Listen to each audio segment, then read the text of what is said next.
Power is always dangerous. And winter is coming. I'm getting lost in the details of nothing. Remember the first time you saw Star Wars? We were still living at your mom's house. Shredder creates a retro mutagen gun that can undo any mutation and dares the Turtles to come get it. As Donatello tries to create a fuel source for the vehicles that the neutrinos left behind, Splinter and the Turtles eventually make their way to the Technodrome just in time to discover Krang's new body. This is Season 1, Episode 5 of Teenage Mutant Ninja Turtles, Shredded and Splintered, and you are channel surfing with the bargain bin. Description from IMDb, we will not be holding back on spoilers. I am Sandro, and I'm joined as always by my podcast partner in crime, Ben, and the Newfoundland Nightmare, Justin Newhook.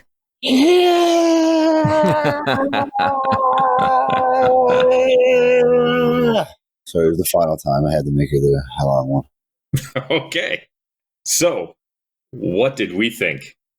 Guys, here we are, the last episode of this season, and I have to say, it was a lot of fun. Quite happy with it. Me too. And I actually, I haven't seen this since 1987, and there were certain shots that took me right back. This, of the 5 episodes for me, was the nostalgia that I really, really wanted from this show. Yes.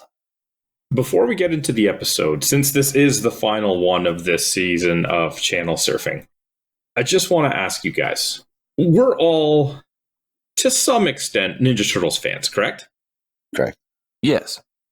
What would be your absolute favorite piece of Ninja Turtles medium, whether that's a TV show, a certain movie, storyline run of the comics? When you think Ninja Turtles, what's the one that you absolutely put at the top of your personal list? Ooh. It's a tie for me, and they're very contradictory. Okay. My dad took me to see the first film in theaters, which was absolutely amazing. I loved it. I went multiple times. Okay. And that's tied with my frustration from the NES game. Let me guess, you made it to the underwater dam level. That's as far as I got. That's as far as most people got. I'm going to be mirroring what Ben is saying exactly. I have the exact same feeling for it. It's the original movie. I didn't see it in theaters, but I remember owning the VHS tape and just it was that dark looking cover and just playing it over and over and over again. And then also the love hatred of the game where I couldn't get past the water level either. I don't know how you guys are focusing on the NES Ninja Turtles when Turtles in Time on the Super Nintendo and in arcades is still one of the best beat-em-ups of all time. It is. Didn't own a Super Nintendo. I think the one thing that we all have to acknowledge about this property is that more than any other, it goes from being incredibly dark to over-the-top jovial in different representations, and everyone just accepts it for what it is. Yeah.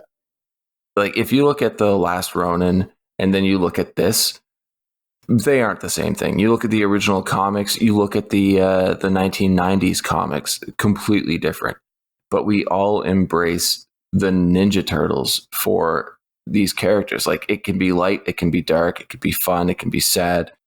There is something that has stayed in pop culture for almost 40 years with these characters. I don't know how to describe it. I don't know what it is, but it's, I would say, everlasting. I don't see this product, this franchise, these characters ever going away, ever.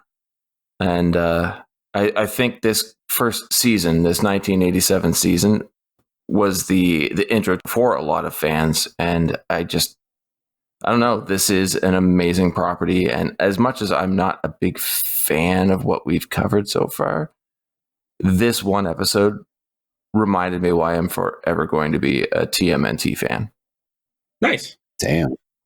Yeah, I also went to see the first movie in the theater, and I remember having an absolute blast. I went with my cousin, and we were just the two biggest fans in the theater, just having a blast. But it's not my favorite, or not my top one by any means. Yeah. It's just so dark. What was your favorite, Sandra?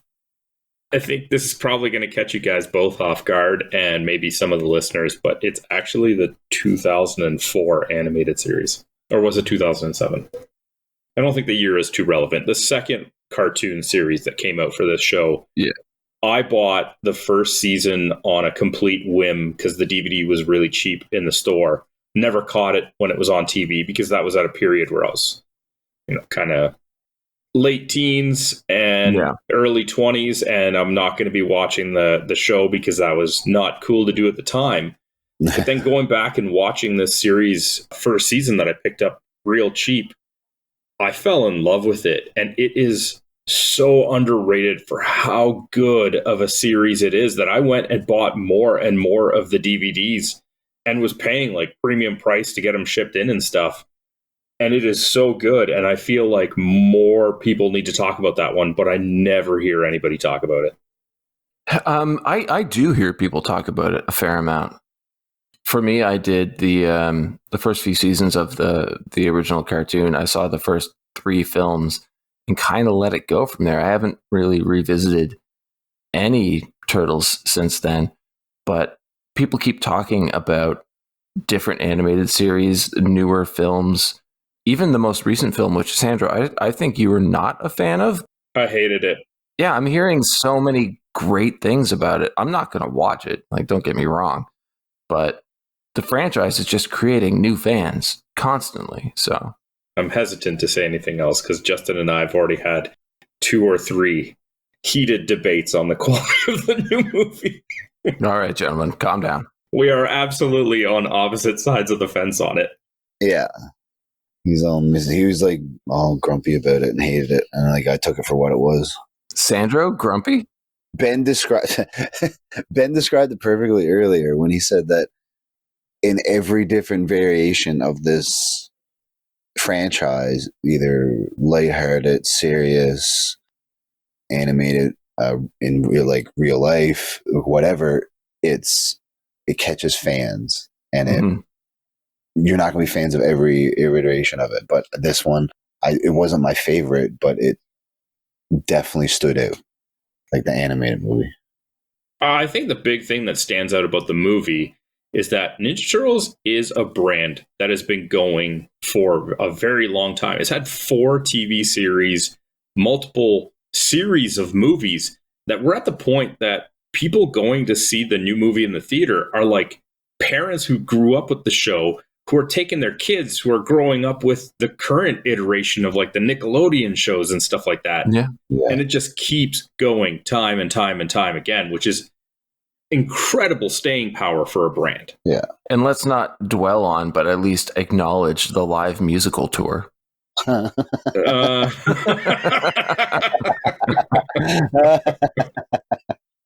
So right off the bat, when we get into the episode, I do want to say, I don't know if it was necessarily my mind's eye of it, but starting out this episode, the first few minutes, I was really taken aback how it felt like the quality of the animation seemed so much better initially. I agree. I really do. There were a few janky moments in the episode. For the most part, though, it feels like they really doubled down on the animation budget to make sure that this would lock us into what was coming in a following season. The Turtles are somewhere watching the news.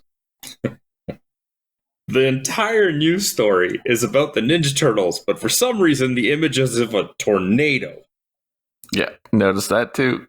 I'm guessing that was the weather satellite? There are many problems in this episode. It doesn't make it less enjoyable, but things are pretty messed up here. Okay, and where are they watching this? We don't know. It's potentially April's apartment or Baxter's lab, but it doesn't look like either, and I don't think they've rebuilt April's apartment, though I don't know where she's living now. I just took it as April's apartment or wherever she's staying. Yeah, well, she would have had to move somewhere. Yeah. But then they leave that place in order to go back to the sewers. And the whole time April is complaining that the news story should have been her big break, that she needed to get the news story. Yeah. But they get back to the sewers where they have a functioning TV. Why weren't they just watching the news there? I don't know.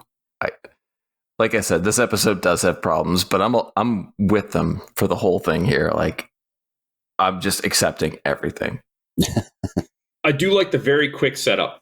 It's a very short conversation between the two locations where Splinter agrees with Leonardo and says, we need to get to the shredder.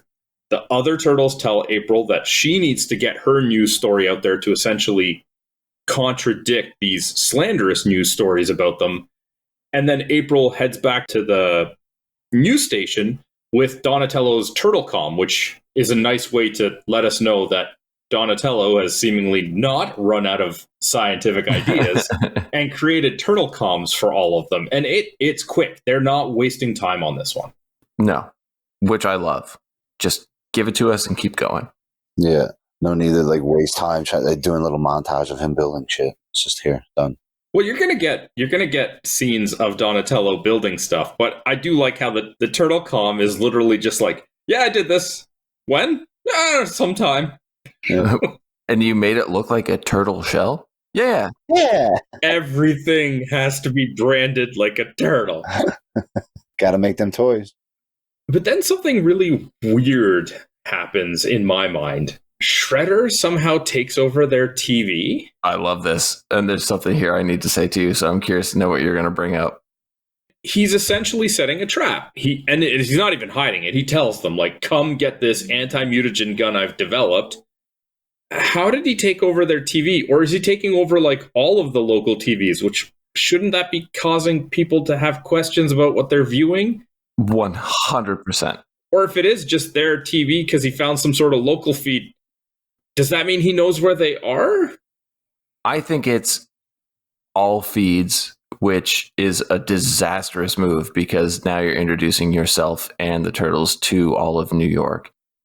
My issue here, and it's not a gripe, is that this is a ninjutsu master who's covered in sharp blades, wielding a gun on live television. And he does use it. I remember we mentioned the thugs in the random room, and I said, I don't think they ever come up again, but one of them does appear, because I remember the like bat-like character from that scene. Shredder uses him to demonstrate the anti-mutagen properties of the gun, so that was kind of like a cool little nod to the earlier episode. Yeah, but why would you do that on the coolest mutant you've made? Like, it was so much cooler than anything else. You're like, let's turn him back into this useless punk. And he looks so confused. So horribly confused. You mean not the lazy lizard over-the-shoulder looking mutant? I was just about to bring that up. I did love the over-the-shoulder. Yeah, that's a good point. Splinter probably says the most intelligent thing we've seen in the entire 5-episode run so far, and tells them that he needs to go alone because the risk of him getting shot means he turns back to Hamato Yoshi, thank you. But if the turtles get shot, they go back to just being regular turtles. So that really adds an air of risk for the turtles on it. It's not like they're just going to get beaten up. They could be demutated to uselessness. Yeah.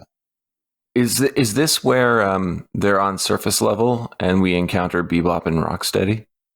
Well, first there's a quick shot of Shredder telling Bebop and Rocksteady to go attack the turtles, essentially, because he knows they're going to fall into the trap. Sorry. And then the quick portion of the turtles go to like the construction site where they hid the Neutrinos flying car.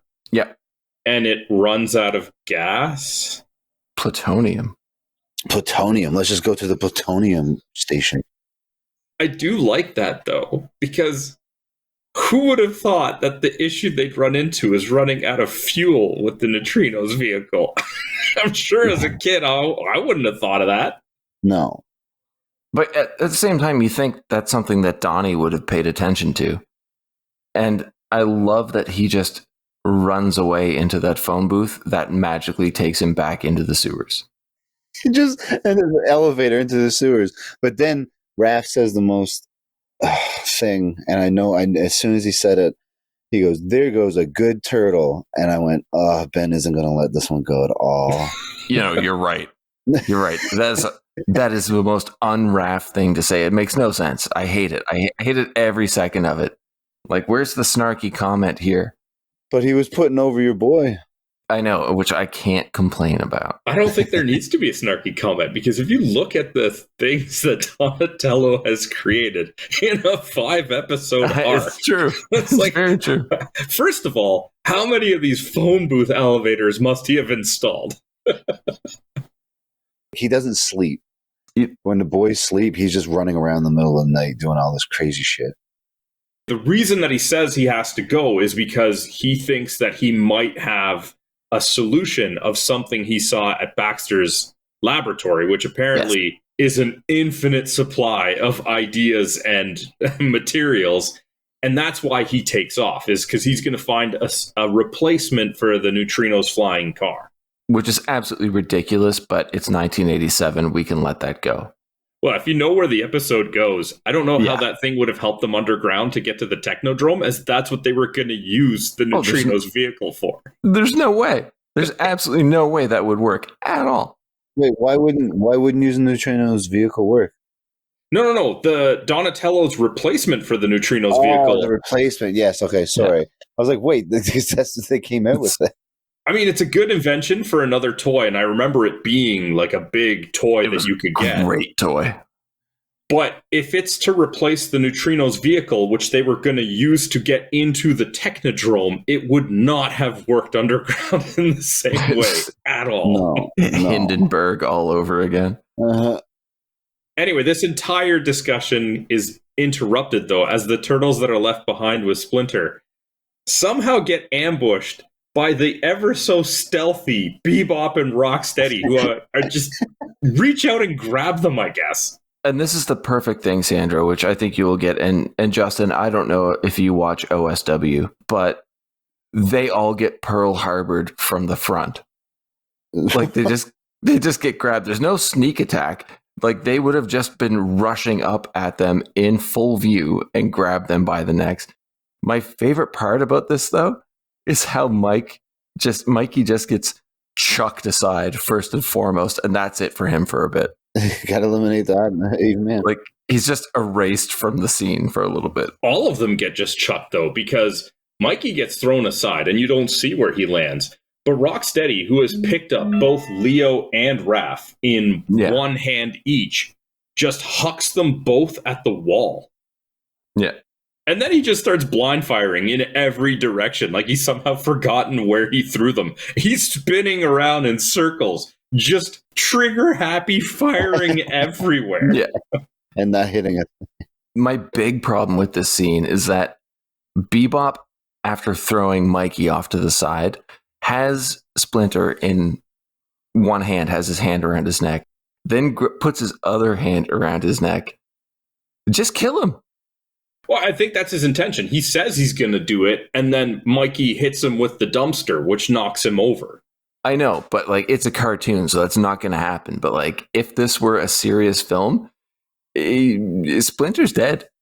Yeah, but it's not serious. And, you know, it was a little bit of a delay to savor the moment, I guess. Yeah, as any bad guy does, he always does a speech a little too long. You're right. How did they even know where the turtles were? I don't know. Or whatever, regardless. Splinter... Could they have tracked the Neutrino's car? Maybe. No, that's what I'm running off. So Splinter just kicks Bebop to get out of his grasp. What's Bebop's response to this? Do you guys remember? No. I don't. He just picks up an entire car and hucks it at them. Oh, that's right. The weird red sports car. Just literally just picks it up and throws it at them. It's like, these guys are a lot more powerful than I gave them credit for. Yeah, but they're stupid. They can't shoot anything. Well, yeah, I mean, is stupid and can't shoot anything. Rocksteady, who is so in love with his trigger-happy state, does not notice Leonardo, like 2 feet away from him, walk up, slice a traffic light pole, and have it just fall over and hit him in the face. But it's so good because it plays into their personality so well. Can we jump to finally dealing with Krang? But that hasn't happened yet, though. That's what I'm saying. Jump. People are probably wondering how they finish off Bebop and Rocksteady. Yeah. Do you remember, Ben? I don't. I'm pretty sure it involves a dump truck and a cement truck. Yeah. Yeah, so the Turtles decide to kind of take a minute to strategize, and they're just standing there for a minute discussing things, so I guess Bebop and Rocksteady are just standing off frame, letting them do that. And the plan ultimately ends up being Michelangelo picks them up in a garbage truck, dumps them on the ground, and then Raphael pours like cement on them, and they get stuck in concrete, and that's how they get away. Yeah.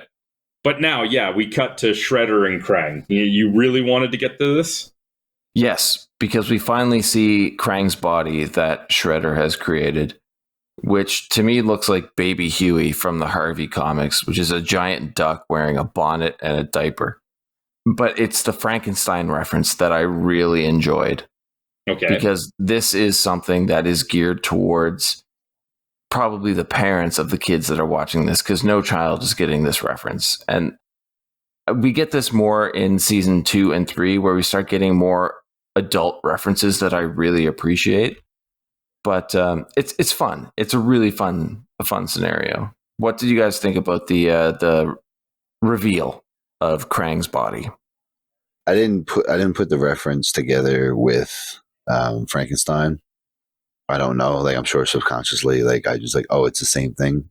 But I didn't make that connection. Shredder flips a switch to get the electricity coursing through the body, and then shouts, "It's alive," twice.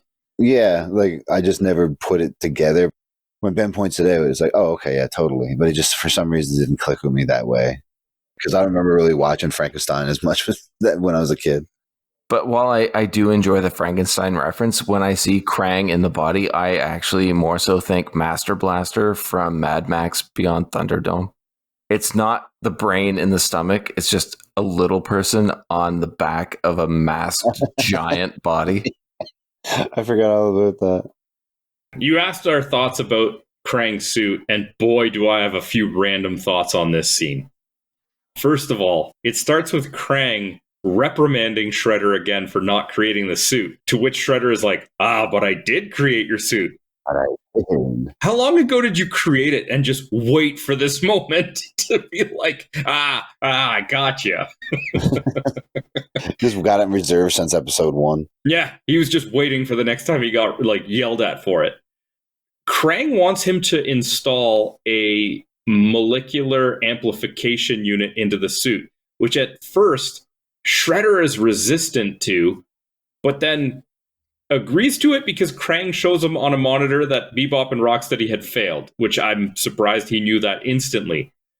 But why did Shredder argue it so much when all it entailed was opening the shoulder, pushing the chip in, and closing? It's like, okay, just do that then. Maybe he was resistant to do it because he didn't want him to have the ability to grow it and change it. That was my guess too. He just created them the suit though, so why stop there? And then my last thought is good for Shredder being, hygienic. He puts on gloves, which obviously the claws on the top of his hands shred open, but he puts on gloves before he puts Krang into the body, so good for him. Yeah. So we cut to the Turtles, who all season could never find the Technodrome. Now just automatically standing in front of the Technodrome. And I guess the motion sensors in the Technodrome go off, because as soon as they start climbing their grappling hook, the alarms go off and Shredder sends out a militia of foot soldiers to attack them. That can't hit the Turtles once. Well, I mean, if they hit the Turtles once with a gun, it might be the end of the show. That would be amazing. I could ricochet off the back. You can lose one a season. That's where Johnny went. Well, luckily they're shooting at them because that entails the tank to shoot a rocket, which blows a hole open in the Technodrome. This allows Splinter to sneak in to continue his search for the gun, and the Turtles can drop into battle with the foot soldiers. And here we are, if you count Rocksteady and Bebop, this is the second battle of the episode already, and we're 10 minutes in. Yeah. Yeah, there's a lot of action. I do have a gripe with it, though. I don't know if either of you guys noticed that in neither of these fights does the classic fight theme kick in. I haven't even noticed a fight theme. Oh, geez, Ben. Okay. Nerd. I'm just going to move forward so that my heart being broken can just kind of be ignored for a minute. Donatello calls Raphael to see how the battle is going.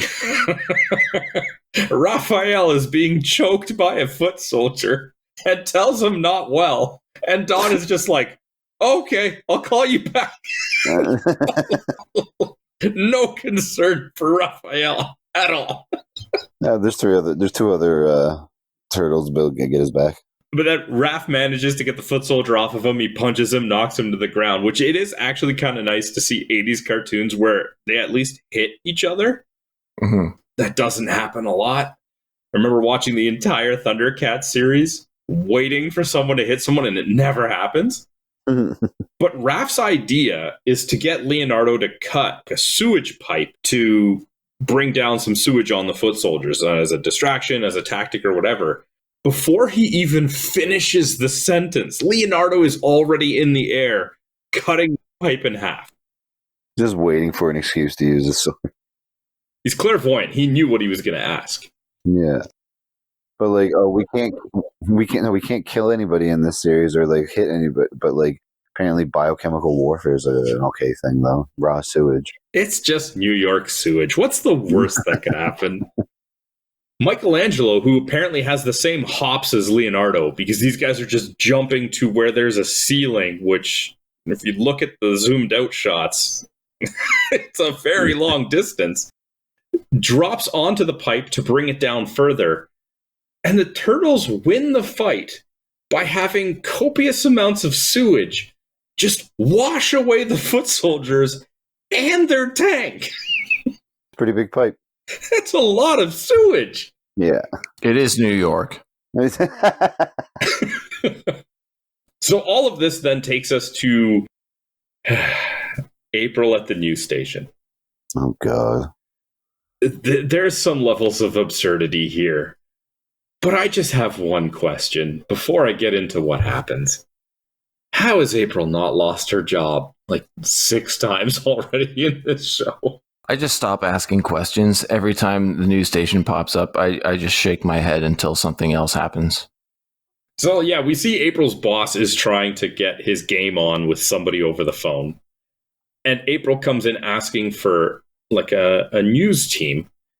And he pulls like the J. Jonah Jameson slandering the turtles. And when she tries to tell him they're good, she tries to prove it with the turtle comm that he mistakenly assumes is a weapon. And she just thinks, I don't need to worry about the consequences. I'll just go with it. Yes, this is a hyper turtle death ray. Give me a news team and I'll worry about the repercussions later. Yeah, April goes full terrorist. It's just not even and she's still employed later on. He does try to like fire her for dealing with the Ninja Turtles. But I guess after threatening him with a hyper turtle death ray, he just forgets about that and they move on for seasons of the show with her working there from then on. Yeah. Whatever. The news crew she gets is just as easily swayed. I was just about to bring it up. They just see the inside of the turtle van. Oh, it's good enough for me. Yeah.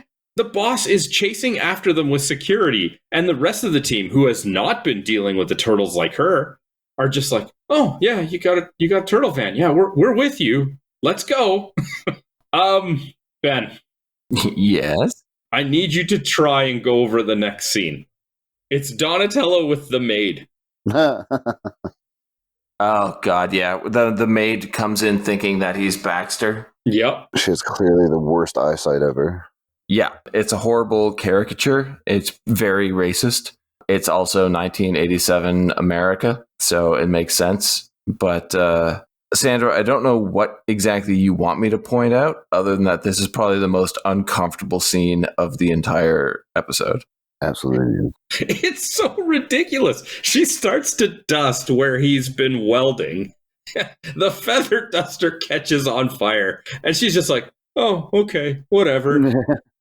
And Donatello, growing increasingly frustrated with her, reveals his face to her to tell her to scram. And she's just like, oh, Mr. Stockman, you need to get some rest. You're looking pretty green.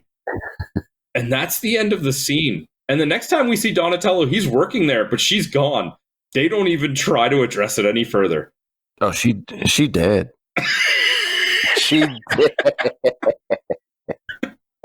Later on, you see she's just hanging off of the blimp like an ornament. Oh, shit.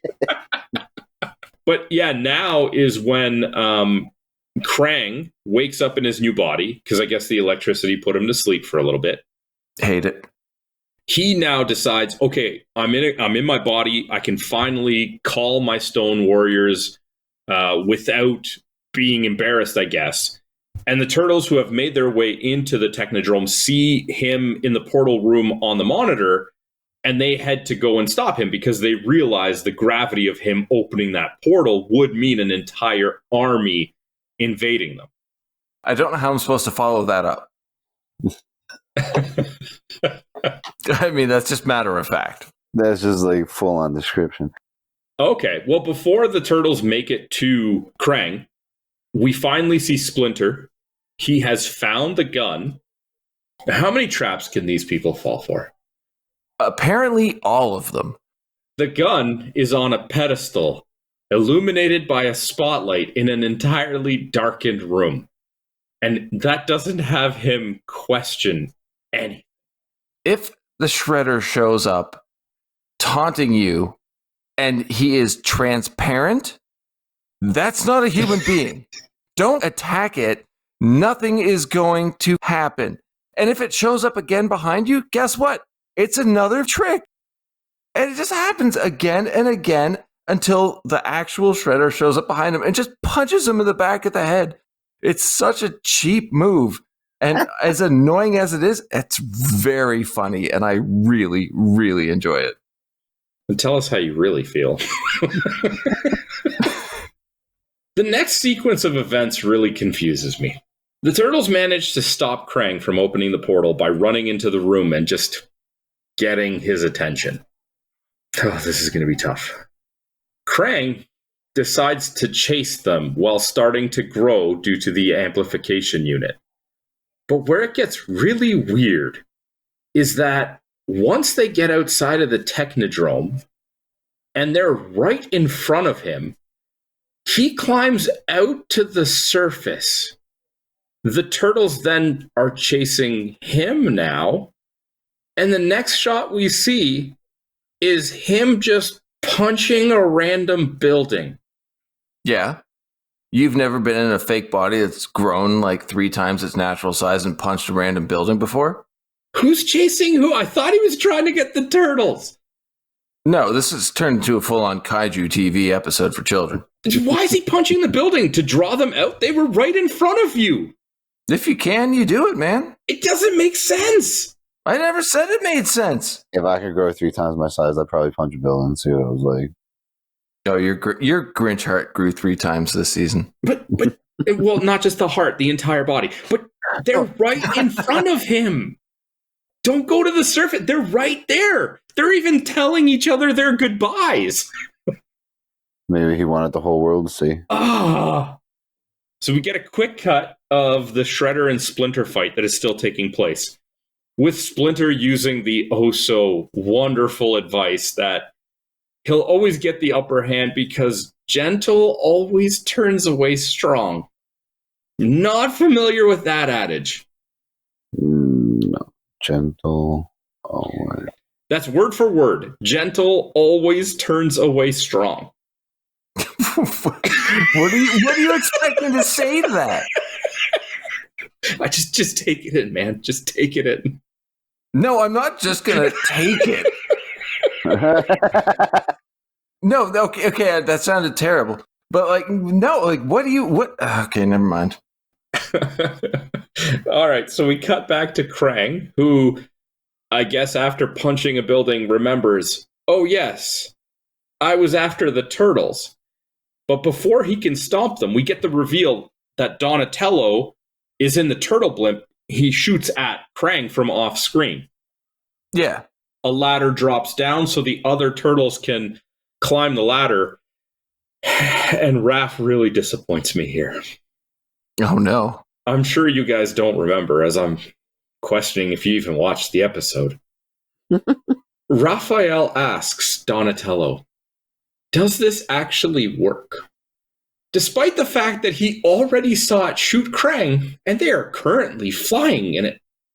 Donatello proves him by shooting Krang again. Some of the lines that Raph said feels like it should be Mikey's. Yeah, I agree. For the lack of intelligence? Yeah, definitely. It's completely out of character.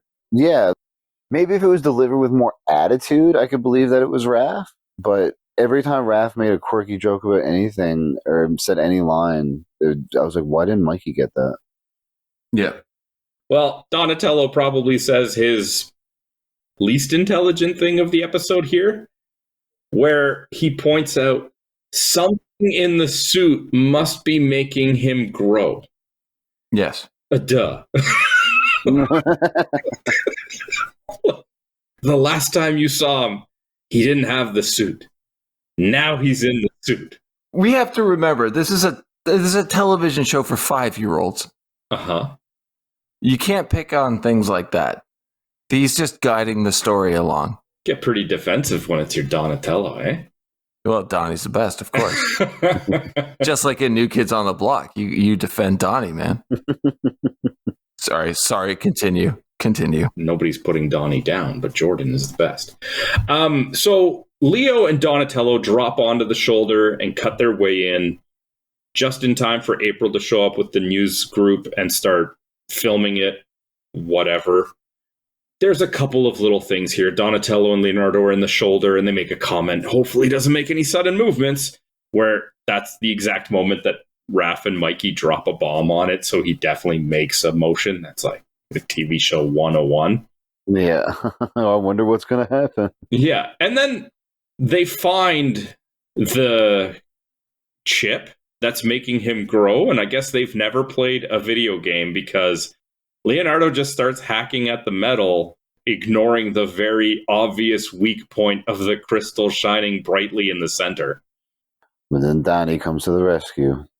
I do find it funny, though, because Leonardo was able to cut through a traffic light and a sewage pipe, but he doesn't even chip whatever metal this crystal is embedded in. No, it's Dimension X metal. Except that it was made on Earth to be put in the body. But okay. We get a quick cut. It's a nothing cut of Shredder and Splinter still fighting, I guess just to remind us that this is still going on.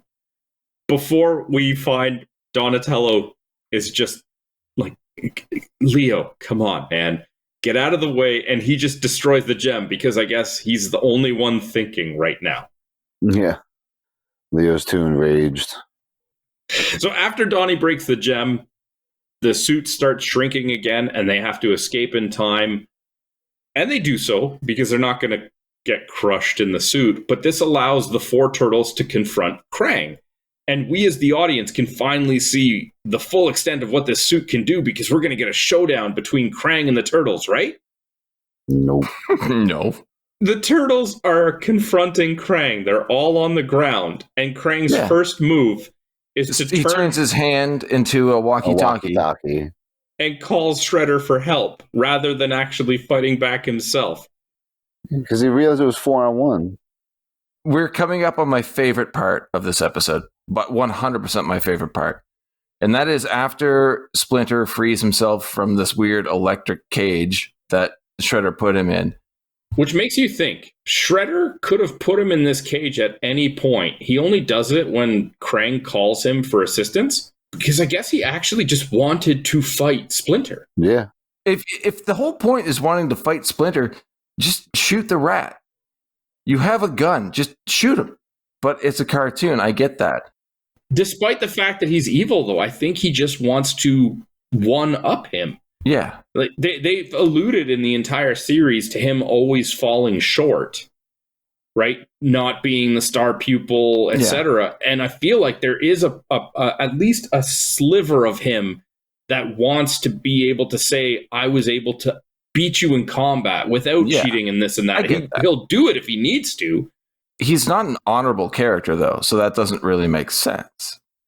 Maybe he just honors the victory in battle. I don't know. What catches me off guard is after Splinter gets out of this electric cage, he takes his staff, which he's been using to fight Shredder with the entire time, breaks it in half and throws half of it away, and then just runs off. Yeah, because during his fight with Shredder, it got caught in the sword, and it was splintered in half. Oh, clever.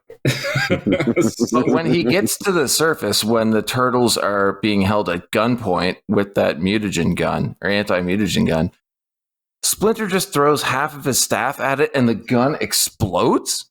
Yeah, that was in my notes. Yeah, I knew you would point that part out. You love things that explode for no reason. I do love things that explode for no reason. And then our fearsome villains, the combined might of Krang and Shredder, escape, run away like cowards. Yeah. Glide gracefully away. So the Turtles realize that they are going to be going for the portal. I guess that's their big move, is to play the numbers game and bring in the army. So they have to go after the villains, who, like, this cuts immediately to them opening the portal and the Stone Warriors slowly starting to come through. But I guess the motion sensors that went off last time were deactivated or malfunctioning, because the Turtles now get a chance to sneak up on them. Yeah. And I love how easily Raphael just walks up behind Shredder and just throws him away. Mm-hmm. All the while, what's Donatello doing? Oh, he's reversing the chips. Yeah, he just opens a random console and starts flipping and swapping some chips. Yeah. I mean, someone's got to do it. May as well be a smart one. We find out that he somehow knew everything he needed to know about the portal, because that causes it to start working in reverse and pulling everything back into Dimension X, except for the Turtles, who seemingly are able to run out of there without being caught in that vacuum. Just in time. And the Technodrome just absorbs into itself. Like it was a black hole, just all into itself, and then it's perfectly fine when it's in Dimension X. We are in Dimension X now with the villains. Yep. Krang is happy because he's back home, and here he's the ultimate ruler, which makes you wonder why he didn't just go through the portal willingly. And Shredder whines like a child about not wanting to take over Dimension X. He wants to take over Earth. Like a baby. And he takes his mask off, which I didn't think we would see in these episodes. I didn't see it coming. I'm fine with it. I mean, it doesn't affect me either way, but I just didn't see it coming. Exactly. Now, we finally get what Justin and I have been expecting at the end of every episode.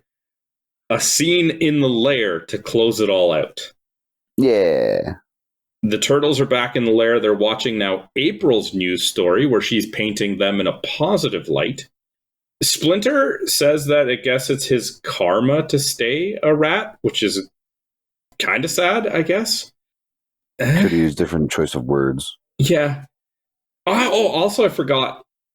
During this news report that April is doing, one of the people they interview looks like either a teenager or a young adult, says, "I want to be a turtle when I grow up." Just the faces on that couple alone and that was being interviewed, the female, just, it looked like someone drew something on an acid trip. Well, the episode then ends with a little bit of a yuck moment where they say that they don't want to hear any more about Krang, and the TV says that they're about to play the movie Evil Brain from Dimension X, and the Turtles get all grumpy about that, and the episode ends. A perfect conclusion. Agreed. So we made it to the end, guys, and I gotta ask you one last time. Highlight of the episode. Probably Bebop just hucking Mikey off screen. Okay. It was just so quick and nonchalant. Addressed pretty rapidly afterwards, but from a 1987 animation like children's show, It was pretty abrupt and pretty brutal for one of your main characters to get thrown off screen by one of the underlings of the main villain. Okay, I respect that. I totally forgot that the turtle blimp existed. So when that came in the screen, it like genuinely popped me. Okay. Like Ben said at the beginning of the episode, it was like a lot of nostalgia. That brought back a lot for me. For some reason, I don't know. As soon as I saw it, I was like, I totally forgot it existed. I had kind of forgotten about it, and as soon as I saw it, it actually made me think back to the commercials for that toy specifically. Yeah, because I feel like I remember in the commercial, the kid like presses a button on the top of the blimp, and that bottom unit pops off, and it was like the coolest toy as well. And it just made me think of that when I saw the blimp. But my highlight is actually it's Bebop and Rocksteady being the MVPs of this episode. just throwing beatdowns. Not just that, but like they're powerful, they're entertaining with their stupidity. This is the version of Rocksteady and Bebop I've wanted since they were introduced in this series now. It's like the perfect version of them. Because even later in the series, they actually kind of dumbed them down a little bit further in the way that they give them almost like a childlike stupidity, you know, like an innocent, ignorant kind of intelligence. Yeah. But in this, they are just stupid meathead type villains. And in this episode, it's perfect. And I think the fight with them is the MVP of this episode. It was good. Not bad. Not bad. So I think the ranking is going to go super quick in this. Just as a reminder, we have it currently episode 4 at the top, episode 2, episode 1, and then episode 3. This one was the top one for me. And I wasn't expecting that because I thought that Hot Rodding Teenagers nostalgia would keep that one at the top. But this one easily and quickly eclipsed that for me. You guys? It's the best by far. There's nothing else to say about it. No, it was definitely a number one of the series, or the season, sorry. All right, perfect. So the last thing to do, since this is our final episode of Channel Surfing, is just a quick final thoughts on the entirety of the 5-episode arc. I wish I didn't rewatch this